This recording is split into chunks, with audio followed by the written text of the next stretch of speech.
So far, we haven't yet been with the interview series at the seaside, but today I'm in Tri-City, in particular in Gdańsk, and I will speak to Wojciech Krygowski, head of GBS Hub and Spokes at Swarovski.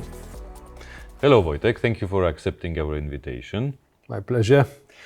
And starting with the first question regarding recruitment, I would like to ask you about the very well-known subject of being pushed to the limit. Many people say that during the recruitment process it's a period or it's a process in which you are quite hardly pushed to the limit in many situations. Is your experience also like that? Maybe as a candidate or as a hiring manager, is this indeed an issue? Pushing to the limits.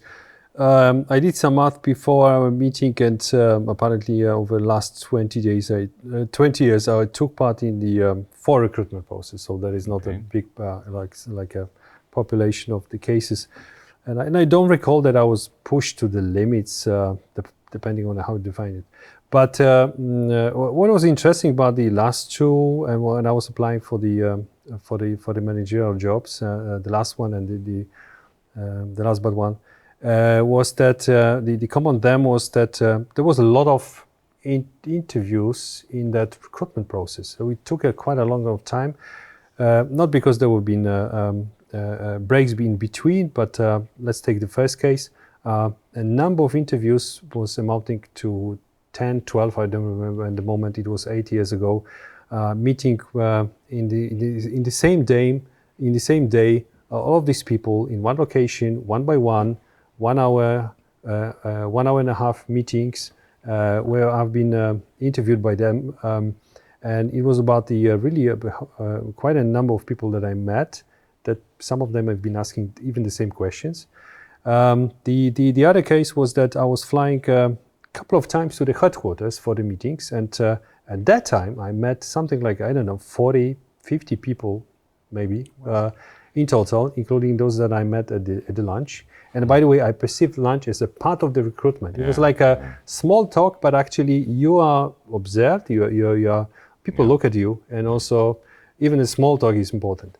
And what is important about that was that it was not that all of them have been checking your future hiring manager, your future boss, peer colleagues on the team, but also stakeholders have been checking your business acumen, your professional competencies, but also whether you fit into that specific organization. So it was about whether there is a potential to build healthy relationship with them, whether they are feeling that you are the person that they will be able to collaborate with, and also I call it whether it is a chemistry. It's really hard to grab it, right? And it's very hard also to come up with that or prepare for that, because there is a chemistry or there is no chemistry, right? That side, right? So that was a bit of a special for that. So I think the approach about that was quite interesting, and I also incorporated into my practices, recruitment practices in my organization, and also. When we hire a higher level manager, we also try to check whether there is a chemistry, whether there is a potential to build the good relationship of that specific candidate in future, our colleague, with quite a large group of people, rather than concentrating only on these professional competencies per se. Mm-hmm. Now, maybe speaking furthermore about this subject, but in a little bit different light, still connected, it's good to come to the topic which is currently very much discussed, and it's diversity. How to achieve in such processes that the teams that we are building and at the end are working with are diverse, because we know they perform better usually. Have you here any best practices or experiences that you can share which lead to the solution which is at the end working with the diversity? I assume so, because your organization currently working is looking very diverse, but is there any specific recipe for that? Sure. We don't hear about them, we just put them into practice. So speaking about the nationality and ethical diversity, we have in our 3 locations in Swarovski, GPS Hub and Spokes, my organization, in 3 locations, Malaysia, Costa Rica and Poland. We have over 30 nationalities. And it is just, business as usual. This is what we need, right? So, but I think that would be good to spend a couple of seconds on the gender diversity, and especially what is recently very topic that is hitting the headlines is the gender parity in specific particular organizations or companies that they want to bring that parity. In my personal view is that if the company is talking about the parities, they have a big problem about that. I mean, to do that in a natural way, so that they have to mandate rather than just drive it naturally. My approach is a little bit different, and I think that you just if you're able to get rid of the bias, conscious or unconscious, during recruitment process, and you are looking for the best candidate, and you're looking at the candidates regardless of the gender, put it aside completely. That's the best way to do that.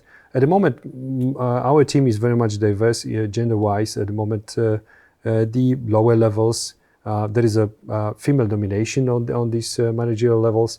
The higher you go, it is not changing very much. My current team, I mean, the 5 most prominent roles in operations, the functional global leads in our organization, 3 of them are women, 2 of them are men.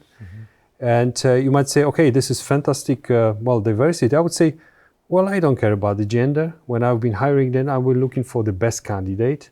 And I know that my team is the best, not because they are men or women. They are the best because they are the best in what they do. And I think this is the right approach for any organization that would like to implement kind of a practices. Not talk much about that, but just walk the talk and implement it in real life. Okay, thanks a lot. Now, the last question comes more into the direction of some kind of a advice for maybe people that are listening to us, maybe thinking about the next step in their career, some aspiring managers. What would you tell them about preparation? How to prepare, or maybe how not to prepare for an interview? What is possible, what is impossible? Maybe some experiences or best practices also, maybe worst practices that you have seen, how you have been, or somebody has been worst prepared possible.